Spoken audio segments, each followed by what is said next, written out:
Jadi dalam kitab Yohanes pasal 14 ayat 6 mengatakan bahwa akulah jalan kebenaran yang hidup, tidak ada seorang pun sampai kepada Bapa kalau tidak melalui aku.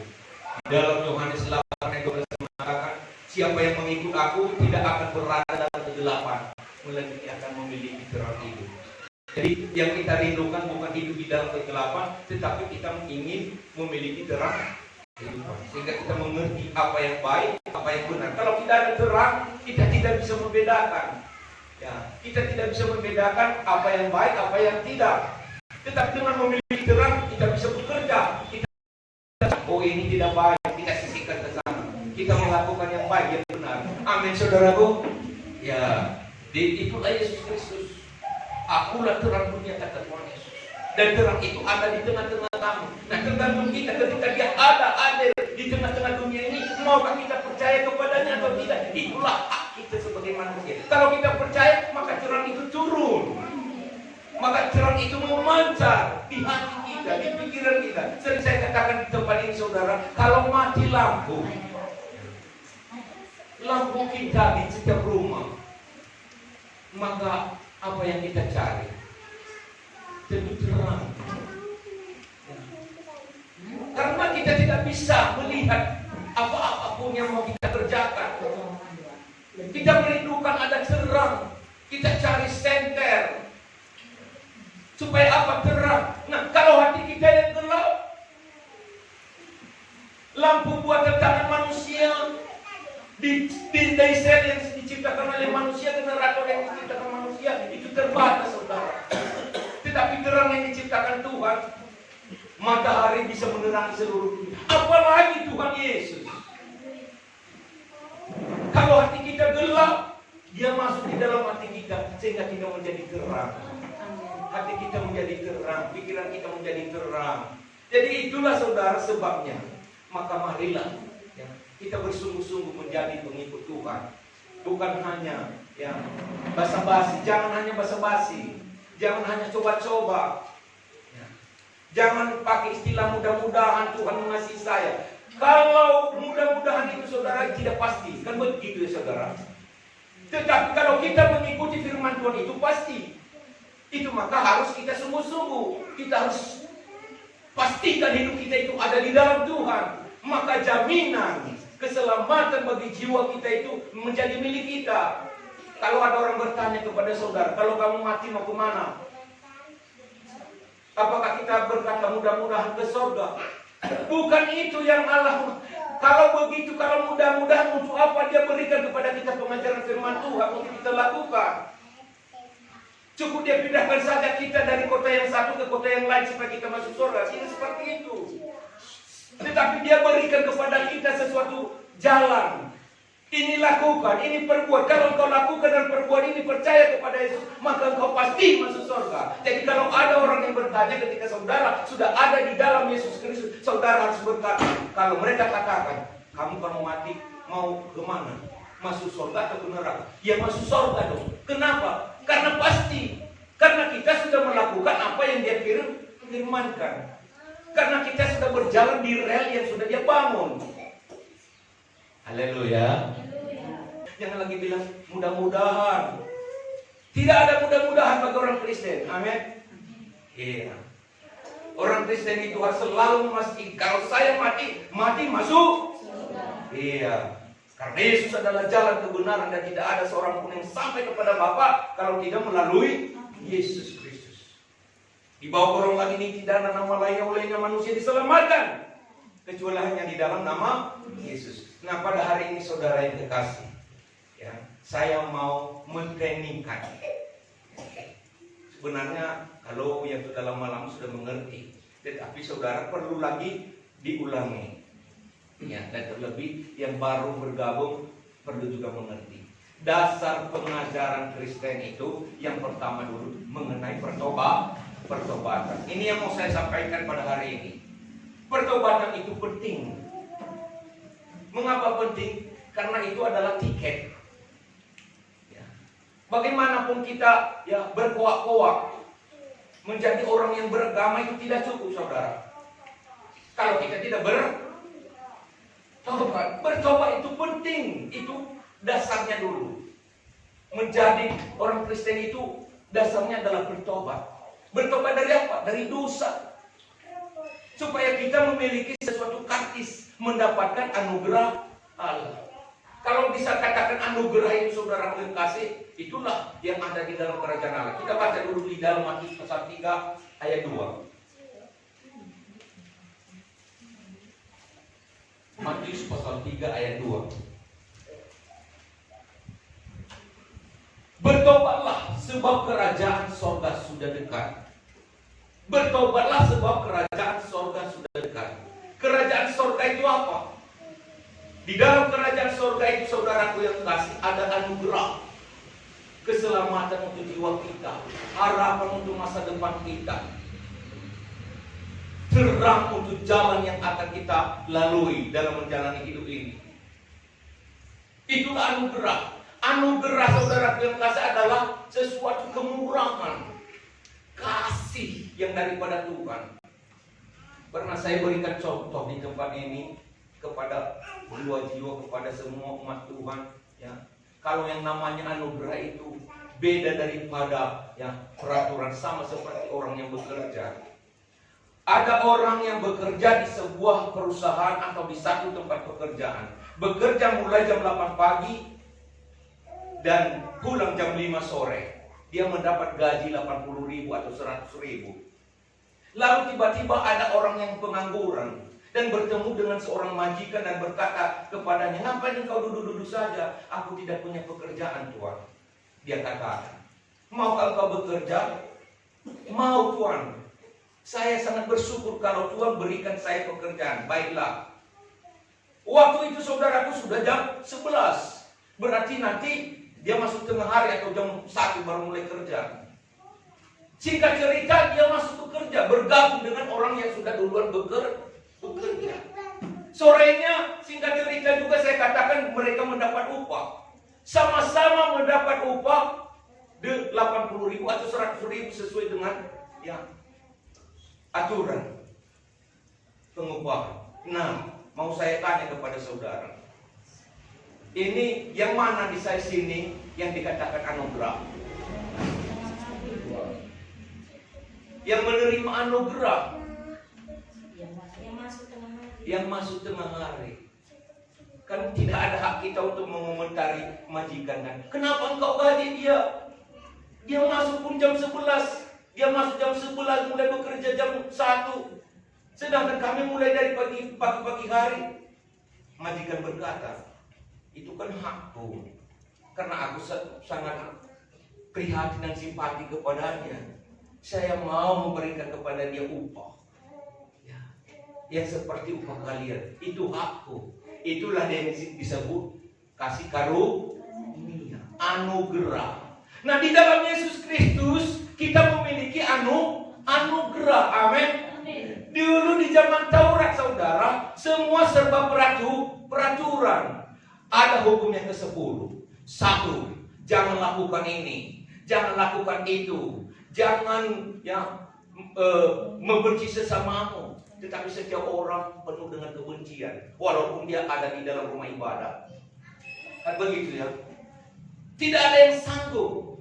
Tetapi kalau Tuhan berkata, "Sekarang aku berikan pertolongan kepadamu supaya kau sanggup mengatasi beban pergumulanmu, membenahi hati dan pikiranmu, memperbaharui segala karaktermu, kuberikan kepada engkau Roh Kudus." Itu hanya Tuhan. Itu yang disebut anugerah. Haleluya. Mana yang mau kita pilih? Mau kita berusaha mati-matian untuk mau melakukan yang baik? Tidak ada yang sanggup. Kalau manusia melakukan yang baik katanya itu saudara, dibanding-banding lebih baik seekor lembu. Betul. Kenapa? Karena lembu tidak pernah mengomentari tuannya. Kalau diantar ke rumpun yang satu, dia ikut. Diantar ke tempat pengamongan yang lain, dia ikut. Mau diikatkan di mana dia mau. Kalau kita katakan kepada sekarang kau jual, oke. Dia dipotong untuk pesta-pesta, mau juga. Baik enggak? Baik ya. Ada manusia yang sanggup seperti itu? Berarti manusia tidak ada bisa menandingi kebaikan seekor lembu. Kalau katanya aku manusia ini bisa masuk surga karena kebaikanku, tidak ada yang sanggup melakukan kebaikan, saudara. Saya pikir nanti lembu-lembu itu yang lebih banyak ada di surga. Kalau ukurannya manusia masuk surga karena kebaikan, kalah manusia. Betul, saudara. Tetapi karena anugerah Tuhan itu beda. Manusia boleh melakukan kebaikan, berusaha kebaikan, tetapi anugerah Tuhan itu adalah yang pertama, terutama, dan satu-satunya yang terpenting untuk kita miliki dalam hidup kita. Nah, untuk mendapatkan anugerah Tuhan itu ada dalam kerajaan surga. Kerajaan surga, pekerjaan Tuhan, pelayan pekerjaan Tuhan. Itu kuasa Tuhan, kasih Tuhan. Apa yang kita harus lakukan? Kita bertobat. Bertobat. Matius 3 ayat 10 ke depannya.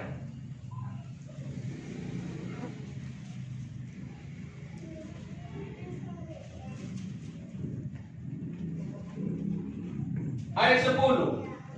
Kapak sudah tersedia pada akar pohon, dan setiap pohon yang tidak menghasilkan buah yang baik pasti ditebang dan dibuang ke dalam api. Kita ini digambarkan sebagai pohon. Ketika kita menanam sebatang pohon, ya, di sebuah perladangan, apa yang kita inginkan? Coba saudara dulu, mau menanam pohon sawit, mau menanam pohon duku, mau menanam pohon langsat, mau menanam pohon durian, apa yang saudara inginkan di pohon itu? Buah. Jadi kalau tidak berbuah, apa yang dilakukan? Diganti, ditebang, biar semua dahan-dahannya kering sama batang-batangnya, lalu dijadikan untuk kayu bakar. Betul, saudaraku. Nah, jadi Tuhan menghendaki kita untuk menghasilkan buah sebagai pohon yang sudah ditanam di ladangnya Tuhan di dunia ini. Dalam pekerjaan Tuhan ini, Tuhan inginkan apa yang Dia inginkan, itulah yang disebut pertobatan. Karena apa? Kita akan ditebang, kita akan dihukum kalau kita tidak bertobat. Itu maka pertobatan itu sangat penting. Itu yang harus pertama-tama kita miliki dulu. Ketika kita mau menjadi orang Kristen, mari segala tabiat lama kita benamkan, kita kuburkan, kita tanamkan, kita anjurkan, biar kita munculkan kehidupan kita yang baru, supaya kita menghasilkan buah. Dan tentunya saudara, seperti yang saya katakan tadi, kita tidak mampu melakukan itu tanpa pertolongan Roh Kudus dan tanpa penerangan firman Tuhan yang menuntun, mengajari kita, oh ini harus kita lakukan, ini harus kita perbuat. Itu maka seperti minggu yang semalam, ya, bahwa ibadah itu berguna dalam segala hal. Karena dengan beribadah itulah, sama seperti ya MC kita tadi katakan, bahwa kalau kita bekerja untuk Tuhan, maka Tuhan untuk bekerja bagi keluarga kita. Karena kita tidak mampu mengasihi keluarga kita. Pernah saya katakan, saudaraku, waktu kejadian musibah atau bencana, tsunami atau tanah longsor, walaupun anaknya, istrinya tidur di sampingnya, tidak dapat dia menolongnya. Kecuali kalau Tuhan turut bercampur tangan. Waktu tsunami itu, saudaraku, ya, di Aceh, nah kita bisa tonton itu, saudaraku, videonya. Ya, di depan matanya hanyut, saudara. Lalu seorang ibu memanjat pohon pisang. Bayangkan, menyelamatkan dirinya. Dia hanya bilang, anakku, anakku, anakku. Hanya begitulah kemampuan manusia. Betul, saudara. Karena manusia itu terbatas. Tetapi kalau Tuhan berkata, ada orang yang terluntang-lantung di lautan luas selama 40 hari. Entah pernah saudara dengar itu di TV dan tidak, saudara, yang terdampar. Bayangkan 40 hari dia mati. Itu kalau Tuhan bercampur tangan. Apa makanannya? Hanya Indomie.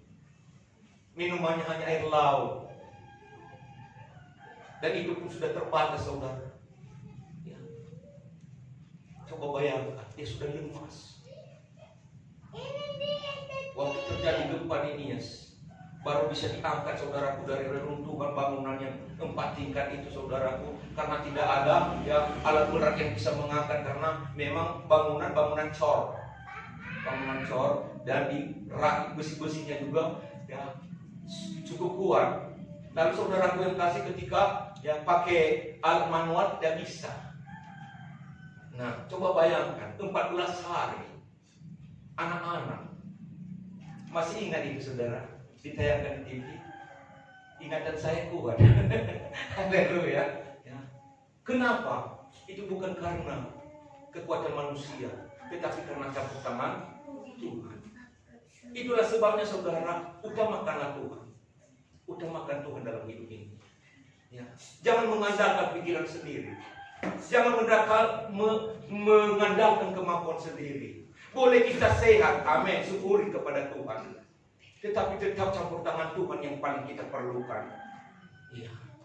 Boleh kita berhasil dalam segala apa yang kita kerjakan, kita syukurin kepada Tuhan. Tetapi keberhasilan itu juga bukan itu yang menentukan kita bisa selamat. Tuhan. Ya. Ada orang yang sama-sama jatuh dari pesawat, tetapi ada satu orang yang tidak mati. Kenapa? Itu juga bukan pekerjaan siapa-siapa. Sama-sama mereka jatuh dari tempat yang sama, sama-sama mereka tergeletak di tempat yang sama. Tetapi kenapa satu tidak, yang lainnya out, dead? Kenapa? Itulah saudara yang kasih, yang di luar daripada ya jangkauan pikiran setiap manusia. Hanya itu saja saudaraku yang Tuhan katakan kepada kita, serahkanlah segala sesuatu kekhawatiranmu kepada Tuhan, maka Tuhan yang akan turut bercampur tangan. Jadi saudara, kenapa kita harus bertobat? Karena kita akan binasa kalau kita tidak menghasilkan buah pertobatan. Jadi pertobatan itu apa? Ini yang kedua yang perlu menjadi renungan kita. Pertobatan bukan hanya sekedar beragama. Ada banyak orang beragama belum tentu bertobat. Jangan kita pikir bahwa kalau orang sudah pergi ke masjid, orang pergi ke gereja, orang pergi ke kuil, itu udah orang calon masuk surga. Belum tentu. Karena kunci masuk surga adalah ini dulu tiketnya yang harus kita miliki, ini dulu kartisnya. Bertobat.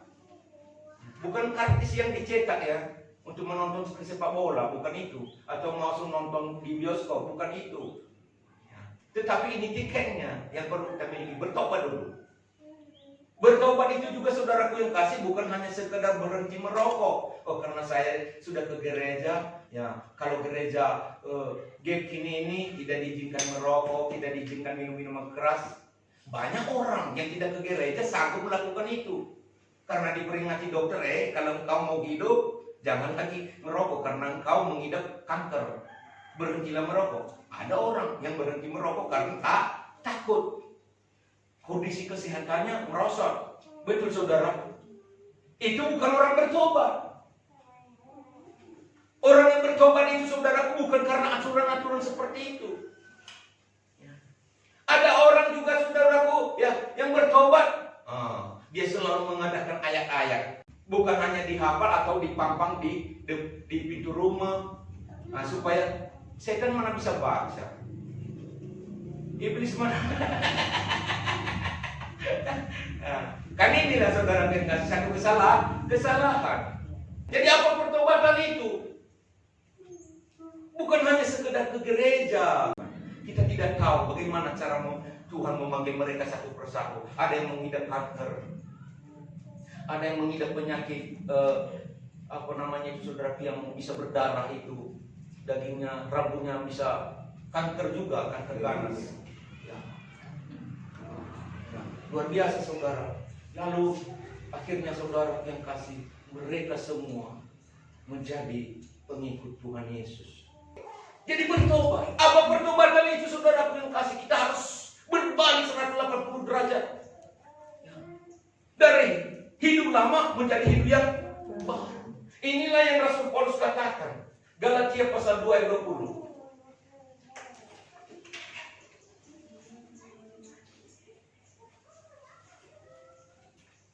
Galatia pasal 2 ayat yang ke-20. Namun aku hidup, tetapi bukan lagi aku sendiri yang hidup, melainkan Kristus yang hidup di dalam aku. Dan hidup yang kuhidupi sekarang di dalam daging adalah hidup oleh iman dalam Anak Allah yang telah mengasihi aku dan menyerahkan dirinya untuk aku. Aku hidup sekarang, tapi bukan aku lagi yang hidup, melainkan yang hidup di dalam aku, yaitu Kristus. Jadi apa pertobatan itu? Menghidupkan dalam hidup kita ini yang masih hidup secara tubuh, yaitu hidup Kristus. Pekerjaan Kristus itulah pekerjaan kita. Pikirannya itulah pikiran kita. Rencananya itulah rencana kita. Haleluya. Bukan hanya sekedar ke gereja, bukan hanya sekedar yang beragama. Agama saya akui bagus, tidak salah. Kalau kamus bahasa Indonesia dikatakan agama itu apa? Supaya tidak kacau. Itulah arti agama. Supaya terjadi ketertiban, ada sosialisasi antara satu dan yang lain, ada ketertiban masyarakat. Namun saudara, untuk kita diselamatkan, untuk beroleh anugerah Tuhan itu hanya dalam persekutuan dengan Tuhan. Hidup kita ini saudara, mari kita jadikan hidup Kristus. Haleluya. Ada sukacita saudaraku? Iya. Jadi ketika saya menyampaikan firman Tuhan ini, hati-hati, ada yang tidak senang. Siapa yang tidak senang? Iblis. Karena apa? Dia tidak ingin kalau manusia bertobat. Maka dia usahakan, dia upayakan supaya tidak konsentrasi. Nah, supaya tidak konsentrasi mendengarkan ya berita pertobatan ini. Hati-hati. Maka harus saudara bertahan. Sama seperti prajurit yang sedang berlatih, ya, sedang dijadikan sebagai tentara. Mereka disuruh berdiri di tengah-tengah lapangan, walaupun ya kaki sudah udah kesemutan, walaupun lalat yang menghigapi kuping, rasanya mau kita garuk, nggak boleh, harus tetap berdiri. Kata komandan, kata pelatih. Karena apa? Harus fokus supaya bisa menjadi prajurit. Memang seperti itu. Ya. Kalau tidak seperti itu, ini dicatat oleh para pelatih, ini nggak konsen ini, nggak konsen ini. Jadi harus konsen, ya. Konsentrasi, antusias, ya, untuk mendengarkan pengajaran firman Tuhan. Jadi bertobat. Apa bertobat itu saudara yang kasih? Yaitu menghidupkan dalam hidup kita ini ya, hidup Kristus. Kristus, cara berpikir Kristus, cara bekerjanya Kristus, caranya kasih Kristus. Misi-misinya Kristus. Apa misinya saudara? Supaya yang lain diselamatkan. Amin. Dia merelakan dirinya. Jadi siapa yang mau mengikut aku, kata Tuhan Yesus, pikul salib, sangkal diri, ikut aku. Apa yang dimaksudnya pikul salib? Bikin kayu, lalu dipaku, lalu dipikul-pikul. Bukan itu maksudnya. Tetapi ya rela mengorbankan waktu, tenaga, ya energi untuk mengikut Tuhan. Ya. Mengorbankan waktu, kalau nggak ada waktu berarti tidak sanggup mengikul salib, tidak sanggup menyangkal diri, lebih mengutamakan ini. Jadi inilah saudara yang kasih pertobatan. Anak yang hilang juga seperti itu di dalam Lukas pasal 15 ayat 11 sampai 24. Saya ceritakan saja kepada saudara. Nah, ini adalah yang ciri khas atau tipe-tipe orang yang bertobat. Ketika dia sudah jauh dari rumah bapaknya, dia sadar dan mengerti, aduh, bapakku ini orang yang terkaya dari siapapun. Dia punya segala-galanya. Kenapa di sini saya harus menderita? Ini oleh kesadarannya sendiri.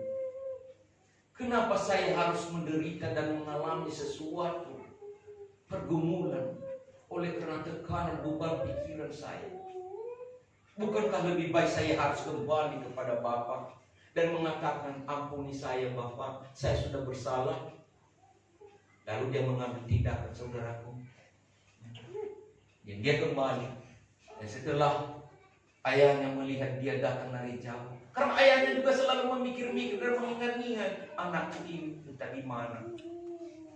Kapan dia kembali? Apakah dia masih hidup?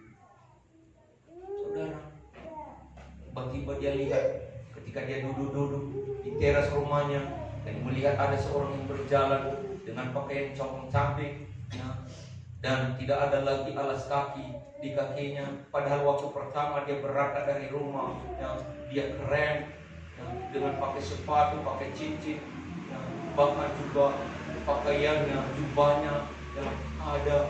Sekarang siapa ini? Setelah sudah mendekat sepanjang 50 meter, pemandangan sudah mulai terang. Semakin dekat 25 meter, 20 meter, lalu dia, rupanya anakku masih hidup. Itulah yang dia katakan di dalam Lukas pasal 15 ayat 11-24. Mari kita bersuka cita. Dia suruh pelayan-pelayannya, ambilkan baju yang baru, ambilkan cincin, ambilkan sepatu, kenakan kepadanya. Karena anakku ini sudah mati. Dia anggap sudah mati selama ini. Sekarang dia masih hidup. Dia datang dan dia merangkul anaknya dan dia pulihkan anaknya. Begitulah orang-orang yang kembali datang kepada Bapa. Siapa Bapa kita? Ya, Yesus Kristus. Kita datang kepadanya dan berkata, ini aku Bapa. Dengan segala persoalan kita ceritakan kepadanya. Selama ini aku melakukan yang salah. Katakan terus terang. Katakan terus terang. Selama ini aku selalu melakukan yang salah, yang bertentangan dengan kehendak Bapa. Sekarang aku mau menjadi hambanya Bapa. Jangan lagi saya disebut anakku, enggak apa-apa. Anakku, kau tetap anak. Sekarang pakailah pakaian yang baru. Inilah yang disebut saudara pertobatan. Pakailah sepatu yang baru. Maka mereka bersuka cita dengan berpesta menyambut anak yang sudah kembali kepada bapaknya. Inilah yang disebut pertobatan. Dengan penuh kesadaran sendiri, penuh tindakan sendiri, kembali kepada bapaknya, kembali datang kepada Tuhan dan mengatakan, ini aku Tuhan. Jadi saya katakan tadi, apa pertobatan itu? Bukan hanya sekedar beragama, bukan hanya sekedar menghafal atau membaca ayat-ayat, bukan, tetapi menyatukan dalam tindakan kita semua firman Tuhan itu, menjalankan apa yang dikehendaki Tuhan itu. Itulah yang disebut pertobatan. Hidupku sekarang yang hidup di dalam daging, bukan aku lagi yang hidup, tetapi Kristus yang ada di dalam aku.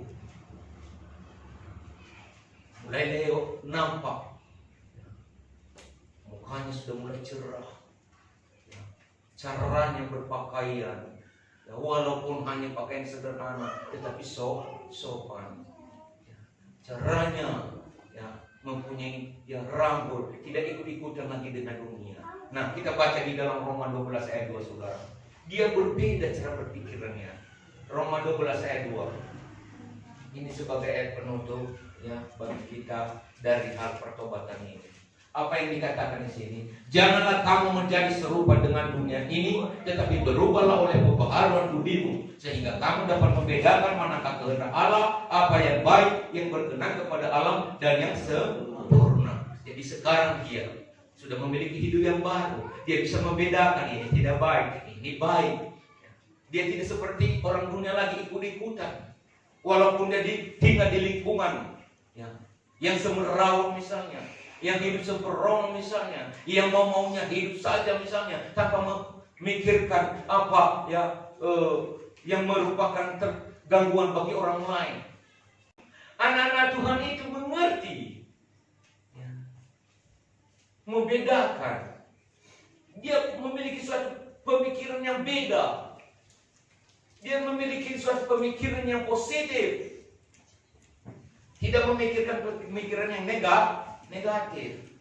Yang maunya saja, suka-sukanya saja, seturut kehendaknya saja. Tidak seperti itu, saudara. Tetapi dia memiliki perilaku apa? Sopan. Ya, ketika dia berjalan juga sopan. Ketika dia berdandan juga sopan. Haleluya. Pakaian kita, saudara kalian kasih, apa yang indah dalam kehidupan seseorang? Saya mau tanya dulu kepada saudara. Ya. Kalau saudara mencintai seseorang itu apa yang saudara suka? Karena lipstiknya, karena makeup yang dipasangnya, atau karena warna rambutnya yang merah merah jambu, merah. Atau kalau seorang perempuan, apa yang saudara inginkan kepada seorang pria? Gagahnya, gantengnya, itu bukan ukuran, saudara. Tetapi apa? Nah, caranya berpikir yang positif. Haleluya.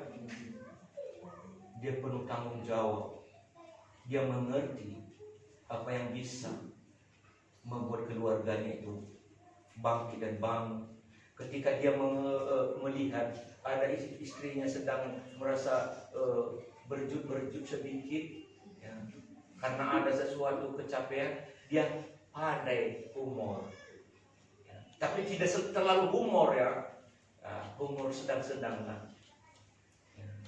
Mungkin selama ini beberapa hari ini tidak pernah terlontar dari mulutnya, ya, rayu-rayuan yang romantis. Tiba-tiba dia kata, kamu kenapa deh? Kaget istrinya. Apa yang sedang kamu pikirkan deh? Nah, begitu. Jadi istri pun seperti itu. Kalau saudara mau melihat istri itu calon atau cewek atau perempuan, itu apa yang saudara lihat? Karena merah bibirnya tebal, menurut survei saudara yang kasih, tidak seperti itu. Walaupun dia hidup sederhana alami, tetapi caranya berdandan meyakinkan, bisa dipercaya, tidak melebih-lebihi. Haleluya. Apa yang ada bisa dia syukurin, dia cukupkan pada dirinya. Tidak seperti sinetron pendek. Pernah tonton itu saudara dan kasih? Suruhnya istri, suruhnya suaminya kerja. Bagaimana lah kalau penghasilan pas-pasan, kerja di bengkel misalnya. Kalau datang langganan yang bisa menempel ban atau memperbaikan sepeda motor, ya oke lah, mungkin banyak hasil. Tapi kalau tidak, kan itu rezeki itu kan nggak bisa kita tentukan. Lalu dong saudara kasih ketika sampai di rumah, ya, mana hasil penghasilanmu bang? Hari ini nggak ada order deh, nggak ada yang bisa dikerjakan. Udah kepergian dari rumah ini. Dia mengambil keputusan, hanya makan ubi-ubi saja. Wow, ini bukan di sini yang terjadi seperti itu, daerah-daerah jauh di sana saudara. Ini film, tetapi menjadi pedoman juga kepada kita. Bukan terus menguatkan, ya tambahlah bang, mungkin besok dapat rezeki, ya mungkin ada suatu job yang lain yang bisa, yang menjadi jalan bagi kehidupan kita, yang penting kita, ya aku sehati sepikir, kan begitu. Nah ini saudara, jadi inilah perbedaan cara berpikir. Jadi kalau itu saudara seorang yang istri tidak bisa dipercaya, lalu hanya mau bersolek saja pekerjaannya, ya bersolek itu oke deh, ya perlu juga. Kadang-kadang ya jangan juga saudara yang kasih hidupku baju dari ladang, ya nanti bau nih, ya aturlah. Yang baju dari ladang ya dicuci, yang baju tidur ya pakailah baju tidur, amin, ya, supaya agak wangi sedikit lah. Nggak pun berlebih-lebih seperti selebritis itu kan kadang melebih-lebihi sampai 5 jutaan sekali salon, 10 jutaan bagi mereka itu, wah enggak masalah. Padahal hanya sebatas itu saja saudara. Nggak seperti itu nggak apa-apalah. Walaupun baju-baju yang murah-murah, tapi yang penting rapi, bersih. Sehingga dalam rumah tangga itu timbul sesuatu keharmonisan.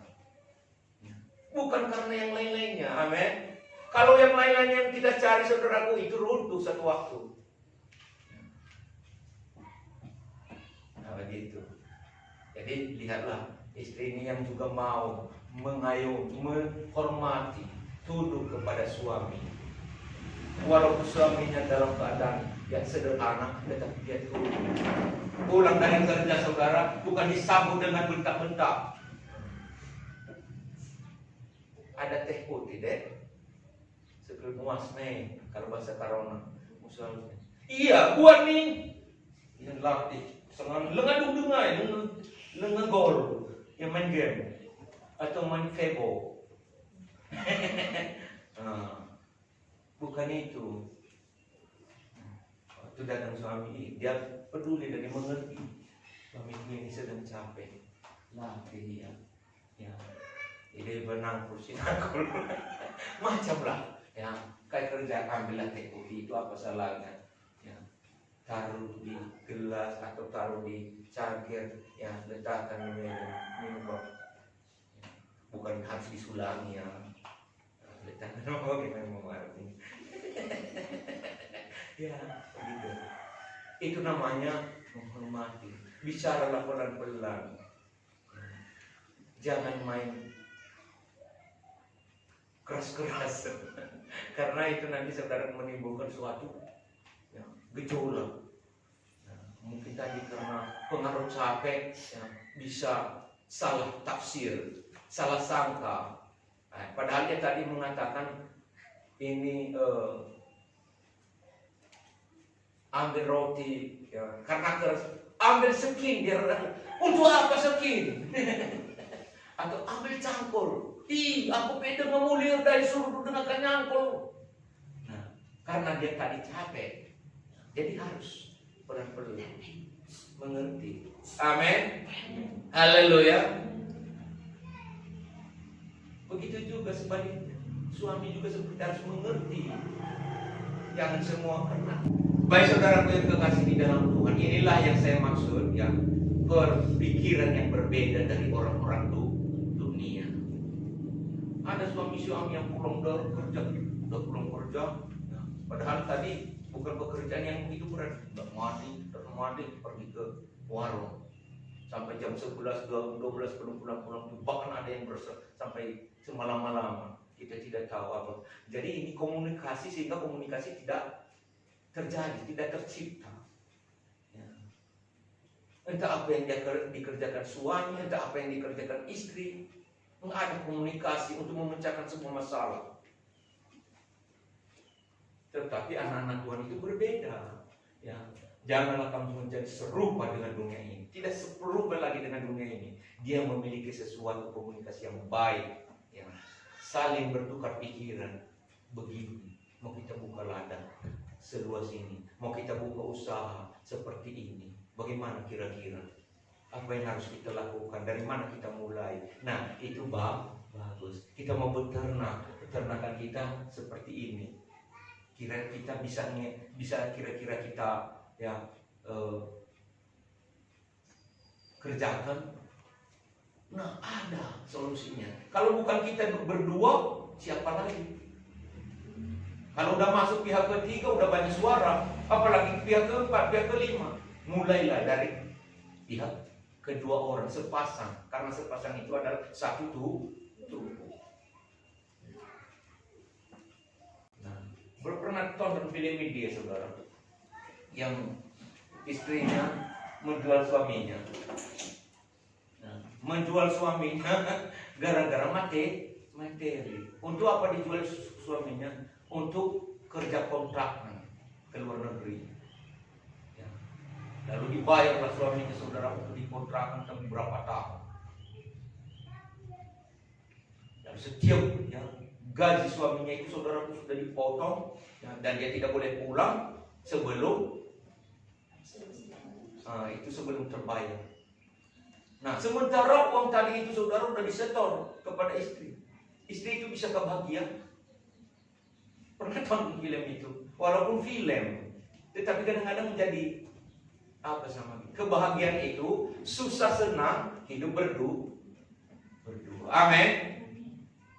Bukan kebahagiaan itu saudara, bukan ada di negeri sana, bukan ada di mana-mana, tetapi ada di hati berdua.